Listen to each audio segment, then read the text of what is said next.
Ayo ikutin terus. Bikin kesukaan kita ya guys. Jadi kita mau izin dulu guys. Jadi sekarang pada mau dua aula. Mau mulai wawancara. Ayo ikutin.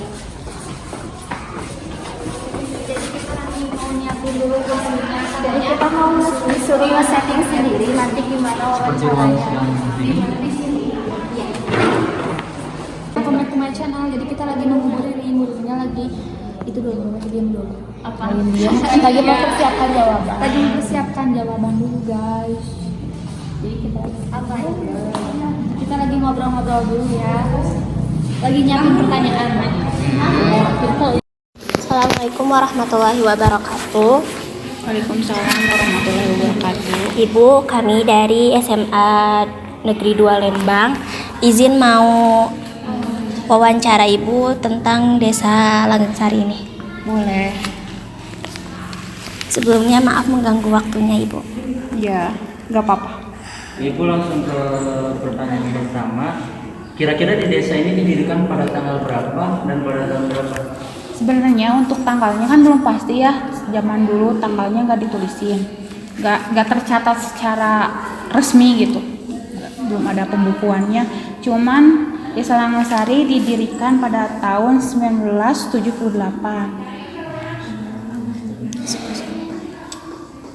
Untuk pertanyaan kedua, bagaimana perkembangan desa dari awal didirikan sampai sekarang? Perkembangannya sangat signifikan ya, bisa dilihat mungkin dari perkembangan tuh banyak ya. Kalau dari infrastruktur dulu mungkin masih banyak ya jalan setapak. Kalau dilihat dari infrastruktur banyak masih jalan setapak, tapi kalau sekarang jarang ditemui jalan setapak. Maksudnya jalan setapak tanah. Sekarang mah udah pakai paving block atau rabat beton. Paling jalan setapak tanahnya ya menuju akses ke pertanian. Terus kalau dari bangunan desa dulu cuman ada gedungnya doang, tapi sekarang ada ruang PKK, ruang PAUD, ruang BPD, ada kantor pelayanannya, ada kantor perangkatnya. Terus kalau dilihat dari sosial masyarakatnya, perkembangan sosial masyarakatnya, dulu mungkin mereka hanya bertani doang, tapi sekarang mereka dapat memasarkan produk hasil pertaniannya. Karena dulu terbatas cuman ngejual ke pasar atau ke tengkulak, tapi sekarang mereka bisa membuat marketplace sendiri gitu. Dia menjual ke e-commerce kayak toko-toko online. Itu udah kayak perkembangan beda lah sama zaman dulu kan, mengikuti zaman. Terus kalau diceritain perkembangannya masih sangat banyak sih. Dulu masih banyak rumah yang dari bilik bambu, mungkin sekarang jarang. Kebanyakan pakai gipsun, pakai setengah bata. Rata-rata jarang ada lah ya rumah yang maksudnya dari bilik bambu. Itu sih perkembangan yang terlihat nampak jelas dari dulu sampai sekarang. Untuk pertanyaan ketiga, siapa yang mendirikan desa ini? Nah, untuk pendirinya sih untuk menyebutkan nama gitu ya, belum ada jelas pengusul. Geus lah orang jadi Desa Langgeng gitu. Emang nggak ada, cuman mungkin karena dulu tuh desa ini tuh pemekaran. Jadi desa ini tuh awalnya Desa Cikidang. Cuman Desa Cikidang luas, dimekarkan pada tahun 1978, dimekarkan jadi Langgeng, jadi Wangunharja dan Cikidang. Nah, untuk nama yang pengusul pengen Langgeng itu belum ada. Mungkin pengusulnya sih dari pemerintah itu sendiri, karena kita udah luas, udah mau luas mungkin, dan penduduknya udah banyak, udah cukup memenuhi syarat menjadi desa sendiri.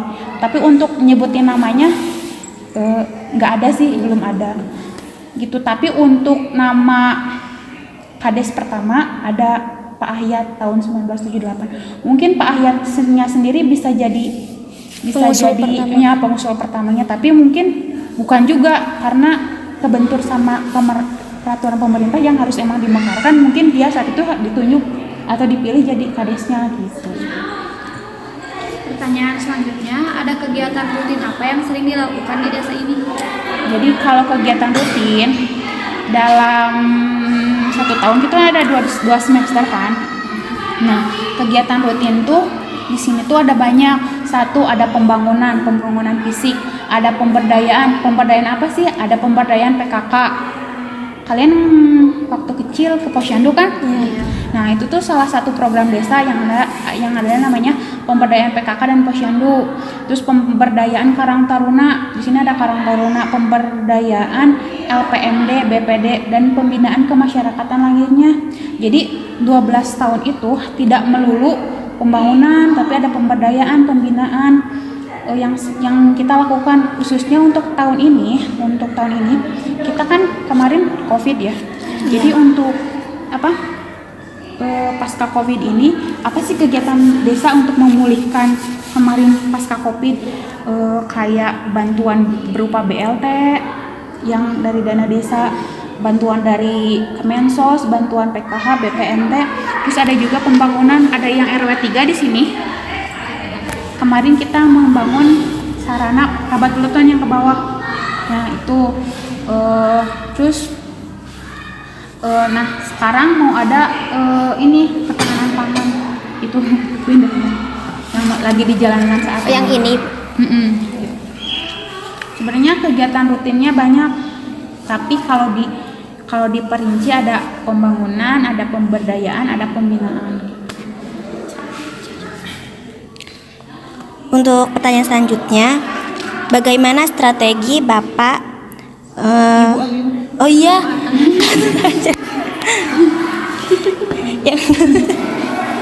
yang nomor 6 kan? Ibu maaf ya. Bagaimana strategi Ibu guna mengembangkan potensi di Desa Langasari ini? Di Desa Langasari itu kalau dibandingin dari sekecamatan kan ada 16 desa ya. Desa Langasari itu keunikannya satu, paling luas wilayahnya sama paling banyak penduduknya, hampir 14.000 jiwa. Yang paling banyak tuh di RW 3, padatnya nih RW 3 sampai RT 2, RT 3 G. Batasna teh tembok jeung tembok, bener kan? RW 1 Buni Asih, mana Buni Asih? Nya, padat kan? Padat pisan. RW 2 nya rame. Tuh yang jadi potensinya tuh berupa satu, karena luas wilayahnya. Luas, jadi potensinya banyak yang dari satu di Desa Langasari ada desa wisata. Kenapa kita bisa ngeklaim bahwa potensi Desa Langasari itu desa wisata? Kan kalian tahu di Desa Langasari ada begonia. Iya. Satu ada begonia, dua ada tahura yang di bawah. Iya. Ya tahura. Jadi minat orang teh, oh ada begonia mah di Langasari, oh tahura mah di Langasari. Jadi bisa kita ngeklaim desa wisata karena desa ini sering dikunjungi sama wisatawan. Yang kedua, desa menuju entrepreneur. Kenapa menuju entrepreneur? Tahu nggak artinya entrepreneur? Usaha. Ya, usaha. Kenapa kita ngeklaim bahwa Desa Langasari menuju entrepreneur? Karena di Desa Langasari itu banyak pabrik. Satu, ada pabrik tahu Ciputri. Bahkan di Ciputri itu ada 3 pabrik tahu yang ke atasin gening yang dekat sungai. Di sebelah dekat komplek Ciputri ada pabrik toge sama tahu. Terus di Bukamana tahu Dago Giri ada pabrik tahu. Terus ada yang orang nyampai gak di sini RW 6? Gak ada ya. Kalian tahu nggak tetangga-tetangganya suka bikin simping?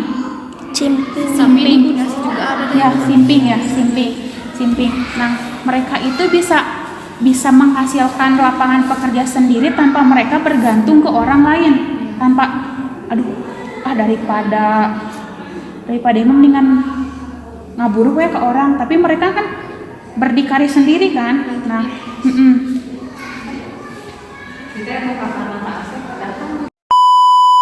berupa dari industri rumahan kayak gitu. Jadi ada 2 ya, baru 2 gitu potensinya. Terus yang ketiga tahu Maribaya. Di situ tuh ada sekelompok petani lebah madu hutan. Terus madu hutannya udah terkenal sampai keluar Lembang, keluar Bandung, udah terkenal lah madunya. Jadi dari kelompok seni itu dia kan bisa mensejarahkan tetangganya. Nah, kenapa bisa kita sebut desa menuju entrepreneur?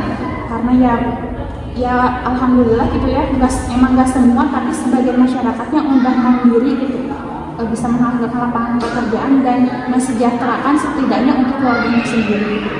Terbukti banyaknya UMKM di tingkat RW-nya.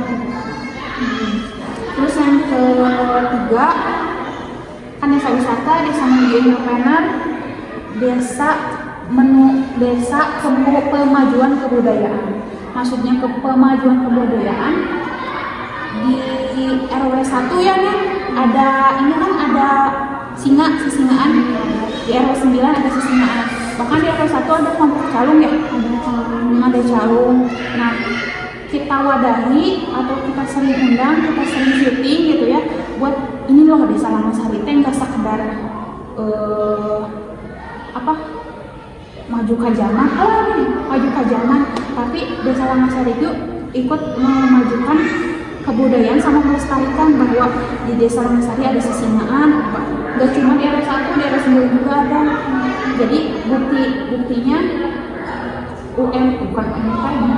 Sanggar Kesenian itu didata di kita tuh bentuk kebudayaan kita sama kesenian. Jadi desa pemajuan kebudayaan.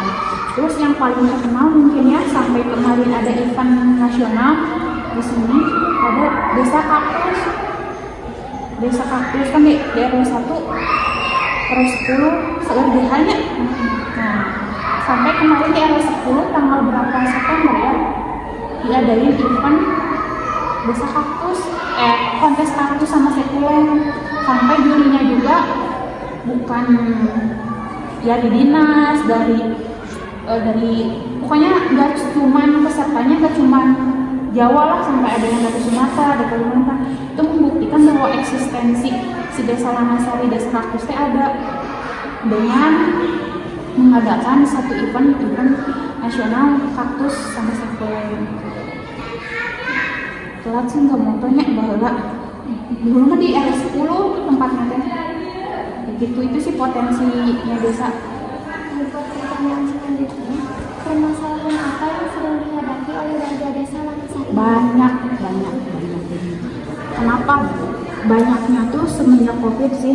Jadi kan sebenarnya permasalahannya tuh karena masyarakatnya mentalnya ya, mentalnya ingin dikasih. Ketika tetangganya dapat bantuan, saya enggak, tapi dia merasa mampu, tapi dianya mentalnya pengen dikasih, ya tetap aja ngomong ke desa. Padahal kan menurut RT RW ada itu mah mampu, minta ingin dikasih sih permasalahannya. Terus permasalahannya teh ya seputar bantuan. Sebenarnya kita tuh dari desa tiap tahun nge-upgrade gitu. Ini loh nama-nama yang layak dapat bantuan. Tapi kenapa yang datangnya yang udah meninggal, yang udah pindah, yang kaya?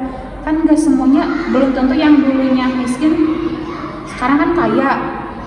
Tapi yang dapatnya datanya yang dulunya dia miskin, gitu kan.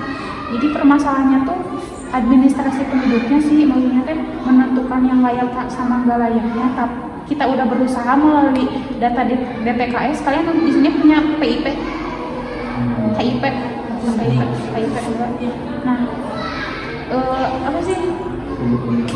Ya, RT RW itu udah menjaring nama-nama yang layak lah untuk dapat bantuan, tapi kenapa dari sananya orang-orangnya itu aja jadi kualitas sana. Jadi yang seharusnya dibantu malah tidak datang. Pada saat kan yang ini malah ke desa kan. Padahal kita udah ajuin, udah apa, malahan mah yang udah pindah, udah dikasih keterangan pindah, yang meninggal udah meninggal. Ya mungkin itu aja permasalahannya kita itu sih mentalnya dikasih. Pertanyaan selanjutnya, adakah nilai lokal yang menjadi ciri khas di desa ini? Nilai lokalnya hampir sama-sama potensi, cuman nilai apa sih pertanyaannya? Adakah nilai lokal yang menjadi ciri khas dari desa? Nilai lokalnya sih alhamdulillah di sini masih ada gotong royong. Kalau ada misal Moludan, ada acara Moludan kan, kamu apalagi acara Agustusan, maksudnya teh mau kaya mau miskin sama-sama jadi panitia lah memeriahkan. Jadi nilai lokalnya gotong royong sih di sini. Tapi untuk nilai lokal atau ciri khasnya mah tadi tuh dijelasin di potensi. Cuman kalau nilai lokalnya mah masih ada gotong royong. Gak individualis banget lah. Pertanyaan selanjutnya, adakah kepercayaan yang sangat dipercayai oleh masyarakat di sekitar desa ini? Kepercayaan kayak leluhur ya kayak gitu nggak ada alhamdulillah. Maksudnya masih agamis, nggak ada nilai, nggak ada tapi kalau individu nama nggak tahu ya.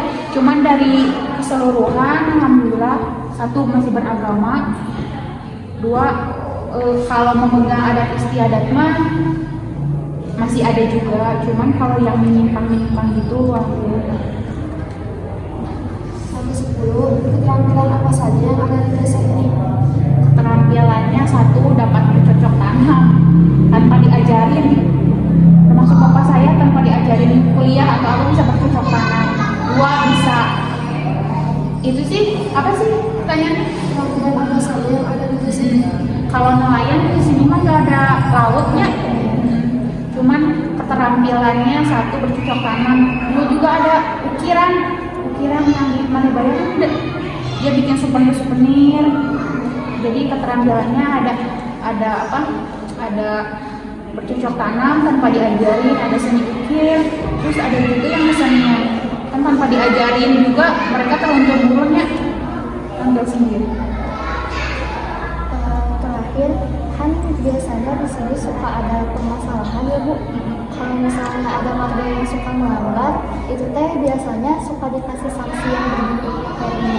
Sebenarnya sanksinya tuh ada dua ya, ada sanksi hukum. Kalau misalnya ya jahat banget gitu kasusnya, jahat banget ya kita nggak bisa apa-apa dengan hukum yang bicara gitu. Tapi kalau misalnya sekedar jadi hukum sosial gitu, tapi kalau melanggar kayak gimana ya contohnya? Misalnya di desa kita punya peraturan yang benar-benar nggak boleh dilanggar, terus ada yang melanggar. Kalau sanksinya kayak kalau kita mah hukum ya hukum Indonesia, cuma hukum khusus gitu. Ya, Hukum khususnya nggak ada sih. Cuman kalau norma sopan santun paling di sini ya kayak gitu. Cuma kalau hukum nggak boleh buka kerudung misalnya nanti dihukum, enggak, hukum khusus. Habis.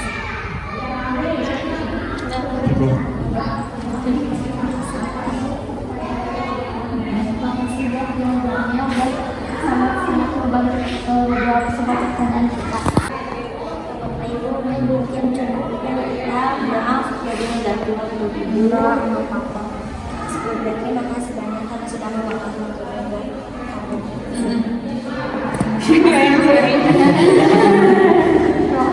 Sama-sama.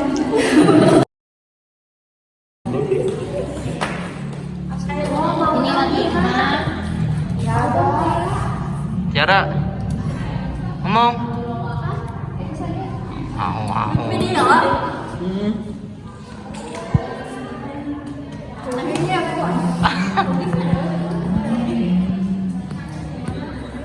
Di sini ada Kay. Tidak tahu gunanya apa. Ya dia di sini aja. Ini ada Dina. Mana nawan?